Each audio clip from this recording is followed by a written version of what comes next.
कर्मधारय समास की चर्चा के क्रम में आज प्रमुख रूप से मयूरव्यंजकादयश्च इस सूत्र पर विचार किया जाएगा। वस्तुतः ऐसे दो समान विभक्तिक पद जिनका अर्थ भी एक होता है उनको समानाधिकरण कहते हैं, और उसकी ऐसा जो स्वस्थ पद होगा उसकी तत्पुरुष समानाधिकरण कर्मधारय सूत्र के द्वारा कर्मधारय संज्ञा की जाती है। इसका विवेचन अभी तक के पाठों में हुआ। अब कुछ शब्द ऐसे हैं जिनमें भिन्न भिन्न प्रकार से निपातन आदि के द्वारा रूपों का साधुत्व किया जाता है। इसी उद्देश्य को दृष्टिगत कर इस सूत्र का प्रणयन किया गया है मयूरव्यंजकादयश्च। इसका तात्पर्य यही है कि समानाधिकरण समास में मयूरव्यंजकादिगण पठित शब्दों का निपातन किया जाता है, अर्थात जैसा समास करके इन शब्दों की सिद्धि हो सके उस प्रकार की सारी प्रक्रिया को स्वयं ऊहा करके कर लिया जाता है। यह इसका तात्पर्य हुआ। इसलिए इसकी वृत्ति में लिखा एते निपात्यन्ते। मयूरव्यंजकादिगण पठित जो शब्द हैं उनका वो निपातित होते हैं, अर्थात कृत समासादि कार्य उनमें निपातन से ही मान लिया जाता है। सिद्ध शब्दस्य सिद्ध प्रक्रियस्य निर्देशो निपातनम, जिसकी प्रक्रिया सिद्ध है उसका निर्देश करना निपातन कहलाता है। मयूरव्यंजकादयश्च दो पद का सूत्र है। मयूरव्यंजकादयः प्रथम व्यक्ति बहुवचनांत है, च अब जे पद है। यहाँ पर जो चकार दिया गया है वो अवधारण अर्थ में है। जिस प्रकार से इससे पूर्व सूत्र पात्रेष्मितादयश्च सूत्र में चकार अवधारण अर्थ में था, ठीक उसी प्रकार से इस सूत्र में भी यह जो चकार है वह अवधारण अर्थ में ही है। इसीलिए इनका किसी अन्य पद के साथ अगर समास होगा तो फिर उस अन्य पद के साथ इनका समास अगर करना चाहेंगे तो नहीं हो सकता। मयूरव्यंजक शब्द एक समस्त पद है, इसका मयूरव्यंजकादिगण में पाठ भी है। अगर इस मयूरव्यंजक शब्द का किसी अन्य शब्द के साथ, परम आदि शब्द के साथ, परमश्चासो मयूरव्यंजकः इस प्रकार से परम आदि शब्द के साथ समास करना चाहेंगे तो नहीं किया जा सकता। तो परम मयूरव्यंजकः नहीं बनेगा। मयूरव्यंजकः तो बनेगा लेकिन परम मयूरव्यंजकः नहीं बनेगा। इसी बात को बताने के लिए चकार का पाठ किया गया है। एक तो चकार के पाठ का ये फल हुआ। दूसरा फल इसमें तत्वबोधनीकार ने और दिखाया कि आगे उदाहरण आएंगे, अन्यो राजा राजांतरम चिदेव चिन्मात्रम।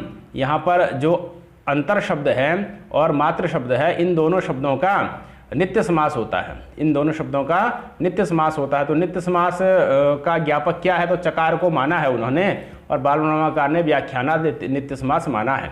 तो इसलिए इनका अश्वपद विग्रह ही किया जाएगा। यह चकार का दूसरा फल भी इसमें दृष्टिगत होता है।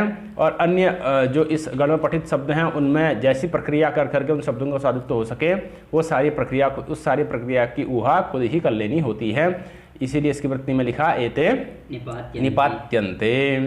आगे मयूरो व्यंजकः मयूरव्यंजकः मयूरश्च असौ व्यंजकश्च मयूरः व्यंजकः दो समानाधिकरण पद हैं। और मयूरः प्रथमांत है, व्यंजकः प्रथमांत है। मयूर और व्यंजक एक ही अर्थ है। मयूर व्यंजकः मतलब धूर्त मयूर या चतुर मयूर इत्यादि अर्थ किया गया है। व्यंजको धूर्तः, व्यंजक का अर्थ लिखा धूर्त।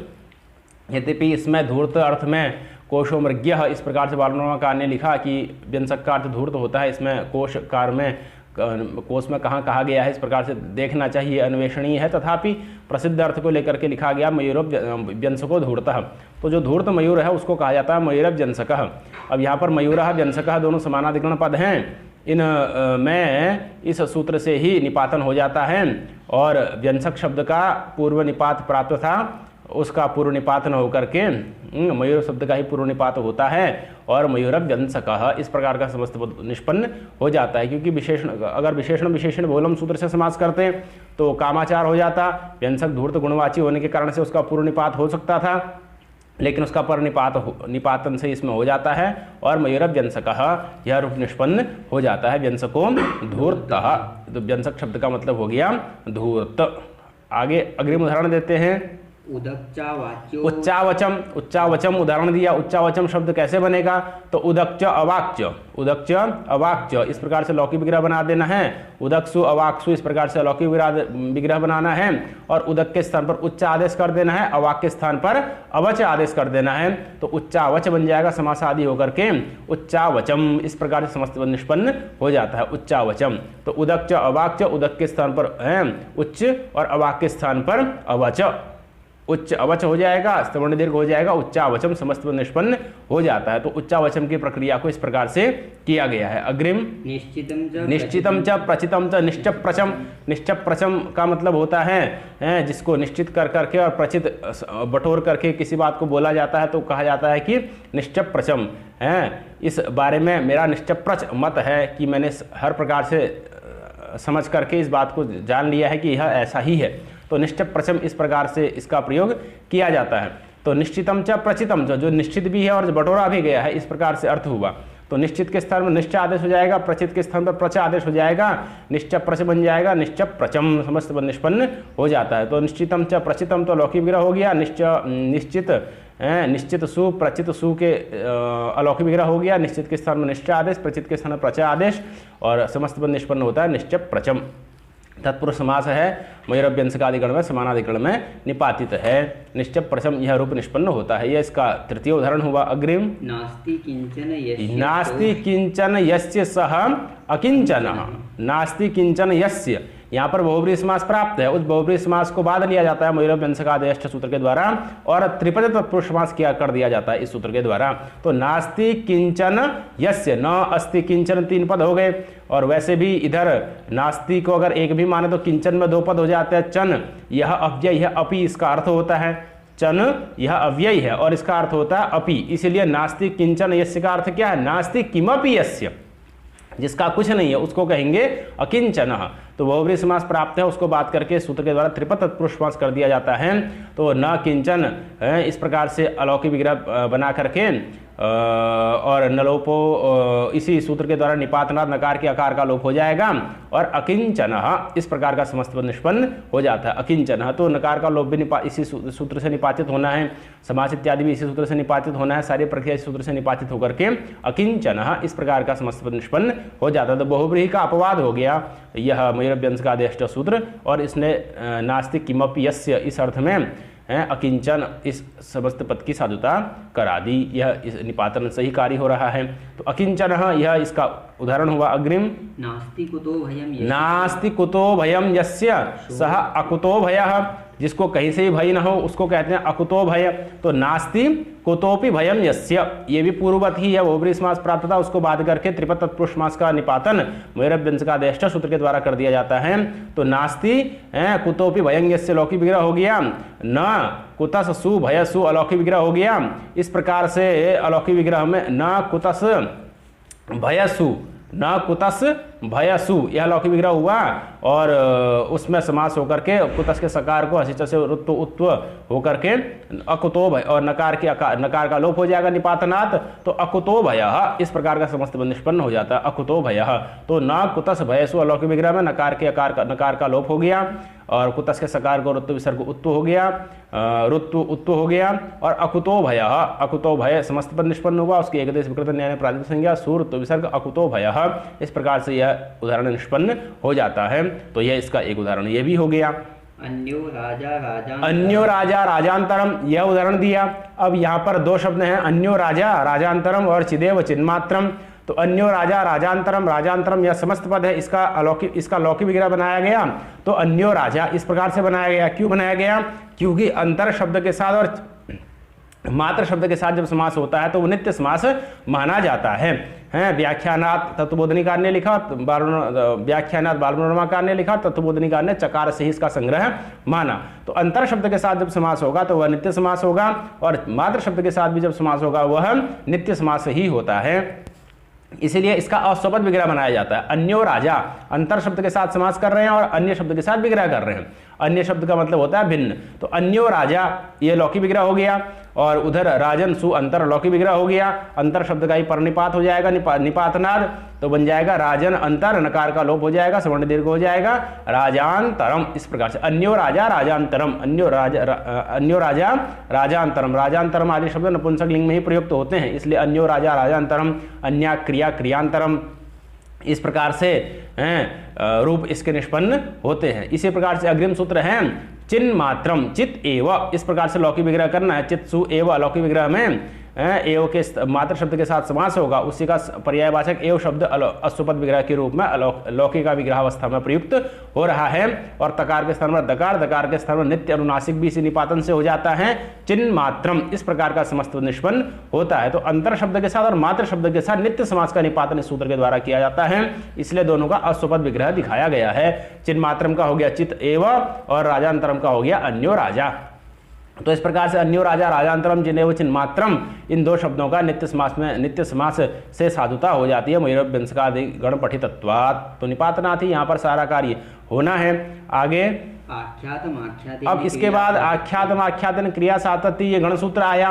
यद्यपि मयूरभ्यंसका मयूरश्चासो व्यंजकश्च या मयूरभ्यंसका जो शब्द बनता है उसमें मयूरः व्यंजक इव इत्यादि विग्रह में उपमानानि सामान्य वचन ही सूत्र के द्वारा भी समास हो सकता था, लेकिन उसको बाद करके मयूरभ्यंसकादेश्च सूत्र के द्वारा यहाँ पर समानाधिकरण तत्पुरुष समास का निपातन किया जाता है। इस प्रकार से यह मयूरभ्यंसकादेश्च सूत्र उपमानानि सामान्य वचने सूत्र का अपवाद हो जाता है। इस प्रकार से तत्वबोधनिकार ने टीका में लिखा है, और उसका फल समासस्य से अंतोदात्त इत्यादि की सिद्धि करना इत्यादि उन्होंने उसमें टीका में बताया है।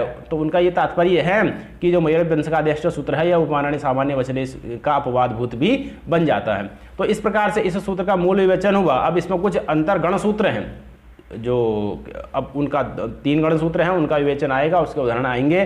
पहला गण सूत्र है आख्यातम आख्यातेन क्रिया सातत्य। आख्यात से लेना है तिङंत को, तिङंत जैसे पचति भवति इत्यादि आख्यात हो गए।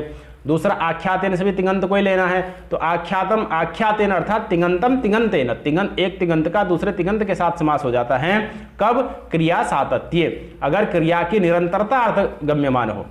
क्रिया की निरंतरता अर्थ गम्यमान होने पर एक तिङंत का दूसरे तिङंत के साथ समास हो जाता है। यह इस गण सूत्र का अर्थ हुआ। गण के अंतर्गत जो सूत्र होते हैं उनको गण सूत्र कहा जाता है। मयूरभ्यंसक आदि ये गण है, उसके अंतर्गत ये सूत्र है आख्यातम आख्यातेन क्रिया सातत्य आदि, तो इसको गण सूत्र कहा जाता है। तो 2 तिङंत पदों का यह समास करेगा। क्रिया के सातत्य अर्थ में क्रिया की निरंतरता अर्थ वहां पर होना चाहिए। उदाहरण क्या दिया? अश्नीत पिबत एव है इत्येव सततम यत्र अभिधीयते, कि जहां पर अस्नीत मतलब खाओ, पिबत मतलब पियो, इस प्रकार की बातें ही लगातार चलती रहती हैं, उस क्रिया को कहेंगे अस्नीत पिबता। जिस क्रिया में लगातार खाओ और पियो की बातें ही चलती रहती हैं। चूंकि क्रिया अन्य पदार्थ है इसलिए समस्त पद स्त्रीलिंग में चले गया, अस्नित पिबता बन गया है। यहाँ पर एक विशेष बात भी हो रही है कि अस्नित पिबत दोनों तिङंत हैं और दोनों का समास होकर के दोनों एक सुबंत बन जाते हैं, तो तिङंत सुबंत के रूप में परिवर्तित हो जा रहा है, ये भी एक विशेषता है। तो अस्नित पिबत, अस्नित तिङंत हुआ एक, पिबत दूसरा तिङंत हो गया। दोनों का इस और क्रिया सातत्य अर्थ है ही है, इसलिए दोनों का इस सूत्र के द्वारा समास हो गया। अस्नित पिबत इत्येव सततम यत्र अभिधीयते, यह लौकिक विग्रह हो गया। अस्नित पिबत यह अलौकिक विग्रह हो गया, और अस्नित पिबत में समास होकर के अस्नित पिबत बना। क्रिया अन्य पदार्थ है स्त्रीलिंग का, इसलिए अस्नित पिबता, इस प्रकार का समस्त निष्पन्न हो जाता है। अस्नित पिबता। पाचाता भृज्यता इत्येव सततम यत्र अभिधीयते, जिस क्रिया में लगातार पकाओ और भूनो इस प्रकार की बातें ही होती रहती हैं। तो पाचाता भृज्यता इत्येव सततम यत्र अभिधीयते, यह लौकिक विग्रह हो गया। पाचाता भृज्यता यह अलौकिक विग्रह हो गया। पाचाता भी तिङंत, भृज्यता भी तिङंत, दोनों का समास हो गया इस सूत्र के द्वारा, तो पाचाता भृज्यता बन गया। और इस क्रिया चूंकि अन्य पदार्थ है स्त्रीलिंग का है, इसलिए उसकी विशेष होने से टाप हो गया, पाचाता भृज्यता, इस प्रकार का समस्त निष्पन्न हो जाता है। तो एक तिङंत का दूसरे तिङंत के साथ समास का उदाहरण हुआ क्रिया के सातत्य में, क्रिया के निरंतरता में।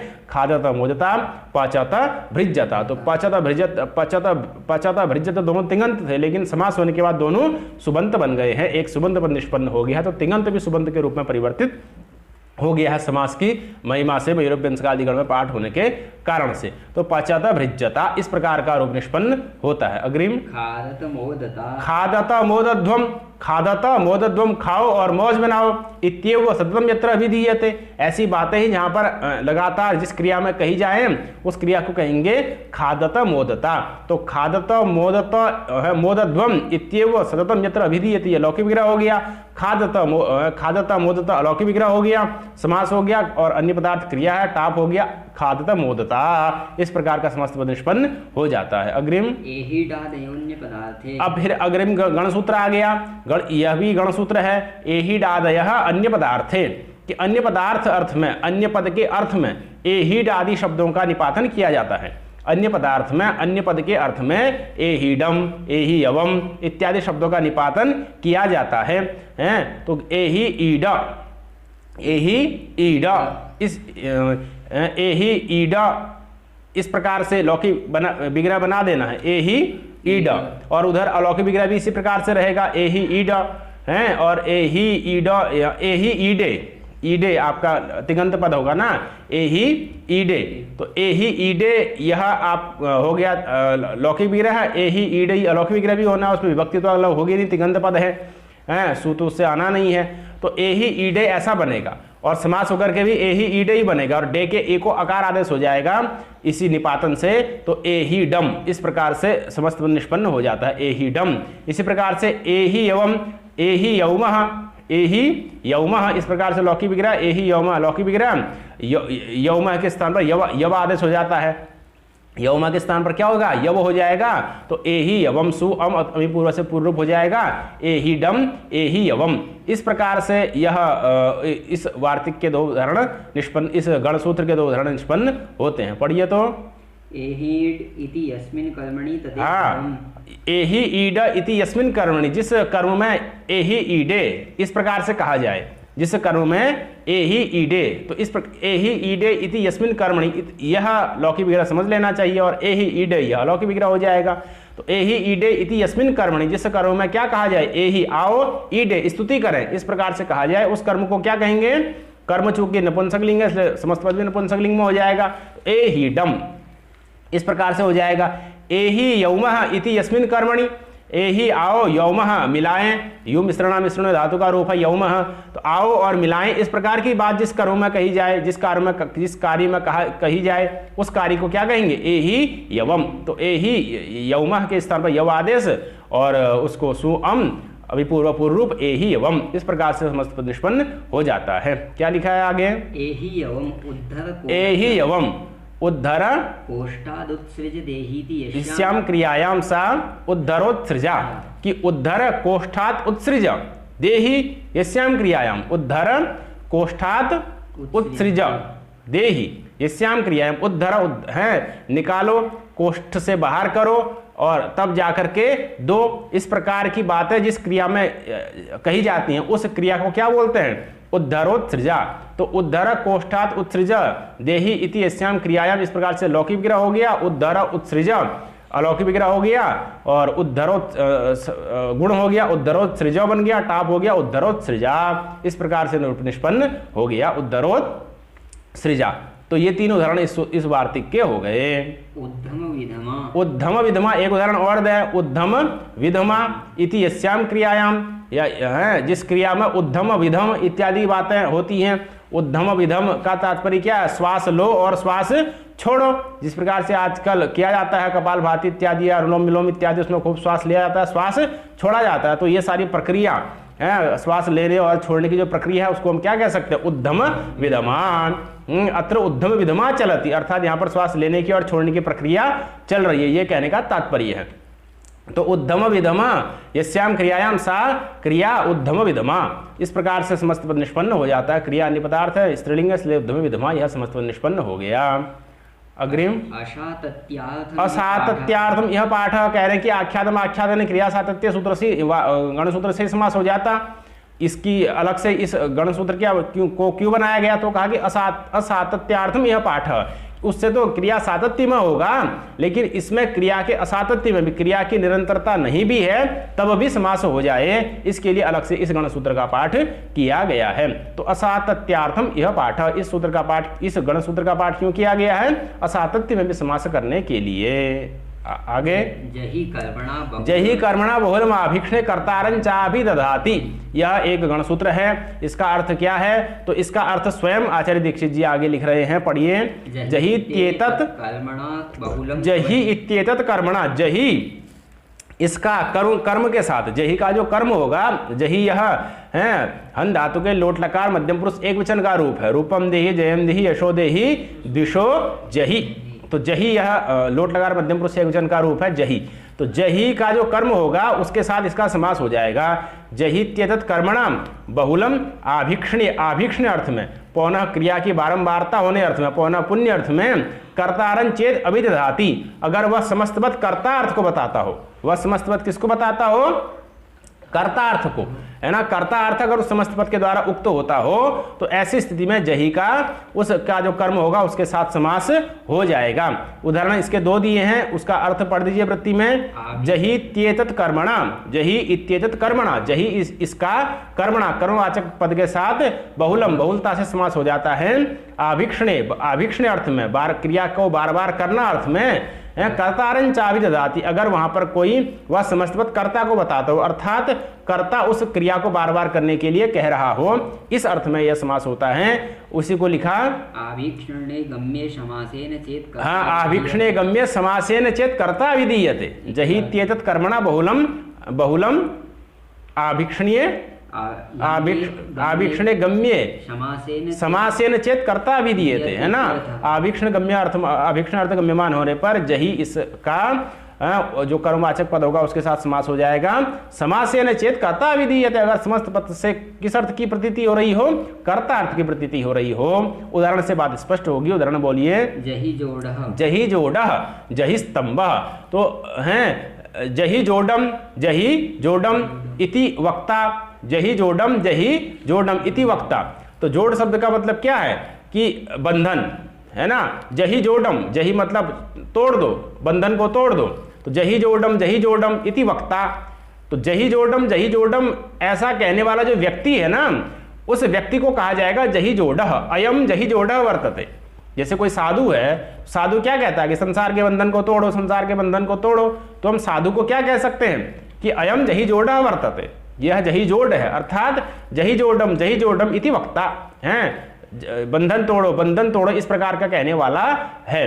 तो जही यह हो गया तिङंत पद, जोडम इसका कर्म हो गया, उसके साथ इसका समास हो जाएगा। जही जोड अम अलौकिक विग्रह हो जाएगा। जही जोड, जही और समस्त पद चूंकि कर्ता अर्थ को बता रहा है इसलिए पुल्लिंग हो जाएगा। जही जोडः, इस प्रकार का रूप बन गया जही जोडः। इसी प्रकार से जही स्तंभम इति वक्ता, झाड़ी काटो। कोई मान लिया जंगलात का अधिकारी है, वो कह रहा है अपने कर्मचारियों को जंगल से क्या करो, झाड़ियों को काटो, हैं। या फिर कहीं घर में भी अगर इधर उधर कहीं या शहर में हो गई है झाड़ी, उसको काटो। इस प्रकार से जो कहने वाला व्यक्ति है, अधिकारी, उसको हम क्या कह सकते हैं? जही स्तंभ, अयम जही स्तंभ वर्तते, हैं। अयम किम वदति, जही स्तंभम, जही, इस प्रकार से कहने वाला जो व्यक्ति है उसको कहा जाएगा जही स्तंभ। तो जही स्तंभम इति वक्ता अलौकिक विग्रह हो गया, जही स्तंभ हम अलौकिक विग्रह हो गया, समास हो गया इस वार्तिक के द्वारा। तो जही स्तंभ पुल्लिंग हो जाएगा, कर्ता अगर उसका पुल्लिंग है तो जही स्तंभ, इस प्रकार से पुल्लिंग का उदाहरण हो जाएगा समस्त पद। तो जही स्तंभ यह कर्तृपद को बताता है। तो ये दो उसके उदाहरण हो गए, जही जोडम, जही स्तंभ। पढ़िए अग्रिम सूत्र ईशत् कृता। तो इस प्रकार से मैरव्यंजकादेश्च सूत्र का विवेचन पूरा होता है। तो समानाधिकरण का अधिकार भी यहाँ आकर के समाप्त हो जाता है। जो समानाधिकरण का अधिकार पहले से चला आ रहा था उसकी अनुवृत्ति यहाँ पर आकर के समाप्त होती है, और इसके बाद समानाधिकरण का प्रसंग पूरा हुआ। तो यहाँ पर जो कर्मधारय का विवेचन है वो भी पूरा हो जाता है। तो कर्मधारय समास में जो शब्द नहीं आ पा रहे थे या जिनमें कोई विशेष प्रकार की प्रक्रिया हो रही थी, निपातन के द्वारा जिनमें प्रक्रिया करना अभिष्ट था, उन सबका संग्रह करने के लिए मैरव्यंजकादेश सूत्र का निर्माण किया गया। इस सूत्र के माध्यम से जो समस्त पद होते हैं इनको भी कर्मधारय समास ही जाना जा सकता है। विशेषकर ऊपर के जो उदाहरण हैं आपके व्यंजक इत्यादि जो उदाहरण है वह सब कर्मधारय समास से निष्पन्न माने जाते हैं। इसके बाद इसी में एक सूत्र है ईषद कृता, ईषद अकृता। ईषद यह अव्यय है, इसका अकृता, कृत भिन्न न कृत इति अकृत तेन अकृता, अकृता तृतीयांत है। तो ईषद इस अव्यय का अकृता कृत भिन्न के साथ, कृत भिन्न कृत अकृत प्रकृति के समर्थ सुबंध उसके साथ समास हो जाता है। तो ईषद अव्यय का कृदंत शब्द के साथ समास नहीं होगा, कृदंत भिन्न जो शब्द होगा उसके साथ समास हो जाएगा। पढ़िए तो ईषत् पिंगलः, ईषत् पिंगलः, ईषत् यह अव्यय हो गया, पिंगलः यह कृदंत नहीं है, पिंगल शब्द अव्युत्पन्न प्रातिपदिक है, ऐसा भी लिखा है टीका में। तो पिंगल शब्द क्या है, कृदंत तो नहीं है। तो ईषद अव्यय हो गया, पिंगल अकृदंत हो गया, उसके साथ ईषद का समास हो गया। तो ईषत पिंगलः अलौकी विग्रह, ईषत पिंगल सु अलौकी विग्रह, ईषत अव्यय इसलिए उसमें विभक्ति होगी नहीं। तो ईषत पिंगल सु अलौकी विग्रह समास हो गया ईषत पिंगलः, समस्त पद निष्पन्न हो गया ईषत पिंगलः। तो ईषत अव्यय का अकृत कृदंत भिन्न जो पिंगल शब्द उसके साथ समास हो गया ईषत पिंगलः, यह रूप निष्पन्न हो जाता है। इसी में एक वार्तिक आ रहा है ईषद गुणवचनेन इति वाच्यम, कह रहे हैं कि ईषद शब्द का गुणवाचक शब्द के साथ समास हो जाता है, ऐसा कहना चाहिए। ऐसा क्यों कहना चाहिए, ताकि अगर गुणवाचक शब्द कृदंत भी हो तब भी समास हो जाए हैं, और अकृदंत हो, कृदंत भिन्न हो तब भी समास हो जाए हैं। जैसे ईषद रक्तम, ईषद रक्तम, ईषद रक्तसु, इस अलौकिक विग्रह में अगर सूत्र ही होता तब ईषद रक्तम नहीं बन पाता, क्योंकि ईषद का फिर कृदंत के साथ समास नहीं हो सकता ना, और कृदंत के साथ समास हो सकता है। तो पिंगल के साथ तो हो जाता, रक्त के साथ नहीं हो पाता, रक्त क्योंकि कृदंत हो गया, रंज धातु से तो प्रत्यय होकर के रक्त बन गया। तो अब अभिष्ट है कि गुणवाचक होते हुए वो अगर कृदंत भी है और गुणवाचक भी है तो उसका समास तो हो जाए। तो गुणवाचक जो भी शब्द होगा उसका समास हो जाए, चाहे वो कृदंत हो चाहे वो कृदंत भिन्न हो, दोनों स्थिति में दोनों के साथ समास हो जाए। इसके लिए वार्तिककार ने वार्तिक लिखा ईषद गुणवाचनेन इति वक्तव्यम। अब वो गुणवाचक शब्द अगर कृदंत होगा तो भी हो जाएगा, ईषद रक्तम बन जाएगा, और कृदंत भिन्न होगा, पिंगल इत्यादि होगा तो भी समास हो जाएगा, तो ईषद पिंगला भी बन जाएगा।